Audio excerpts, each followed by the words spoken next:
नेता पर अगर बात भी करूं तो क्या बात करूं साहब, अपने आप झूठ बोल के निकल लेते हैं, दूसरे को प्रॉब्लम खड़ी हो जाती है। विनोद दादा, हमारे पड़ोस में यहाँ लखीमपुर में जंगल है, तो वहां जनसभा चल रही थी, चुनाव का माहौल था, जनसभा चल रही थी। नेताजी मंच पे खड़े भाषण दे रहे थे, बोले ये सरकार बहुत बेकार है। सरकार नहीं है, बेकार है। बोले मेरे पीछे ईडी लगा रखा है, मेरे पीछे सीबीआई लगा रखा है, लेकिन मैं किसी से नहीं डरता हूं, मैं शेर का बेटा हूं। भाई साहब, नेताजी तो कह के चले गए, बेचारा शेर 3 दिन तक अपनी पत्नी को समझाता रहा कि मैंने ऐसा कुछ नहीं किया, वो झूठ बोल रहा नेता है। अब ऐसे लोगों पर क्या फायदा है कविता लिखने, तो आज छोड़ते हैं इस विषय को।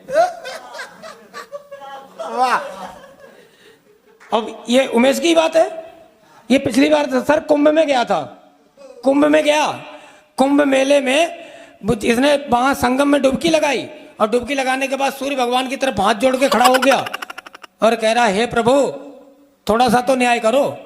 हर बार कुंभ के मेले में भाई बहन बिछड़ जाते हैं, भाई भाई बिछड़ जाते हैं, कभी पत्नी पर भी तो ट्राई करो। ऐसी दुआएं मांगता है ये। चलिए मैं आपको उसी वायरल रचना से जोड़ता हूं जिसके लिए मुझे इस मंच पर भी बहुत सम्मान मिला, बहुत प्यार मिला। आपके सामने वही रचना रखता हूं। हाँ, जिनके लिए घर में बेलन भी बहुत मिले हैं। अब वो घर की बात है, आपको कैसे पता है? अभी तो हमारी घरवाली हमें लगता है आपसे कोई पुराना संबंध मानती है अभी। अब कहाँ का मानती है, ससुराल का मानती है कि मायके का, भी ये हम नहीं कह सकते। कि हमने घरवाली पर एक आरती लिखी, हमने कहा चलो घरवाली को प्रसन्न करने के लिए उसकी आरती कर देते हैं, उसकी वंदना कर लो। तो सर वंदना की कि जय कलयुग की घरवाली पतियों को देती गाली, पति उतारे डर में आरती। जय कलयुग की घरवाली पतियों को देती गाली, पति उतारे डर में आरती। जय देवी झाड़ू बेलन से पति को मारती। सॉरी सर, एक चीज क्लियर कर दे। अभी कह रहे थे आप हम अपनी पत्नी घरवाली, अभी कह रहे हो कलयुग की घरवाली, और कलयुग में तो ये सब आते हैं। तो इसका मतलब घरवाली से मार सब खाते हैं। नहीं, ये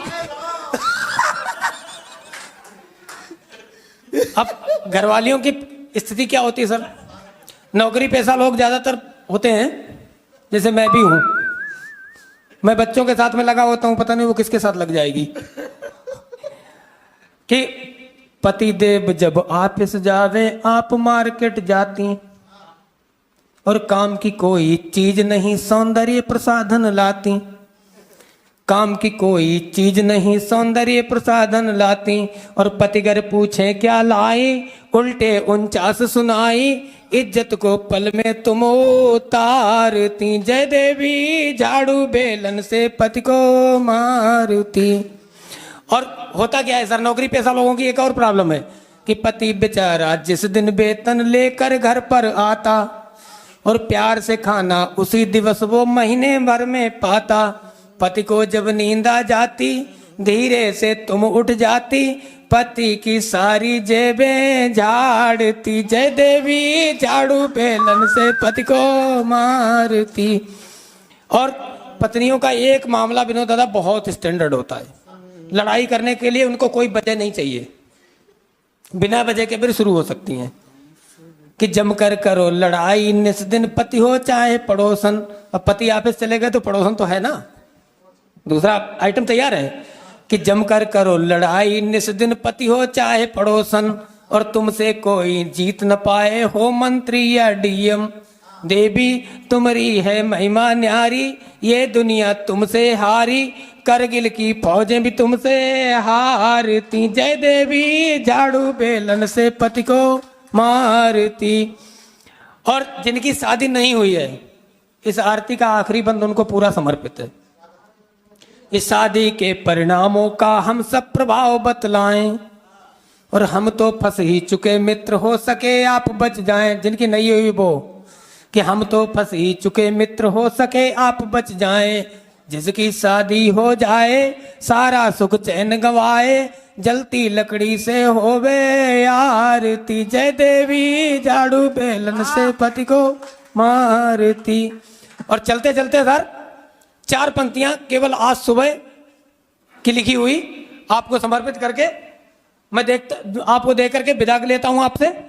फिर किसी दिन किसी मोड़ पर मुलाकात होगी कि वो बचपन की बेफिक्र सी मस्ती, वो बचपन की बेफिक्र सी मस्ती जिंदगी जैसे खट्टा मीठा मुरब्बा हो गई, जिंदगी जैसे खट्टा मीठा मुरब्बा हो गई। फिर कॉलेज, दोस्त, मोबाइल और लाइफ तो जैसे लॉज का डब्बा हो गई। वाह हाय हाय। लेकिन मौजूदा हालात की तुलना करूं तो साहब करूं किससे? जब से शादी हुई है पूरी ससुरी जिंदगी अब्बा डब्बा चब्बा हो गई। वाह वाह वाह। बहुत बहुत आभार, बहुत बहुत धन्यवाद।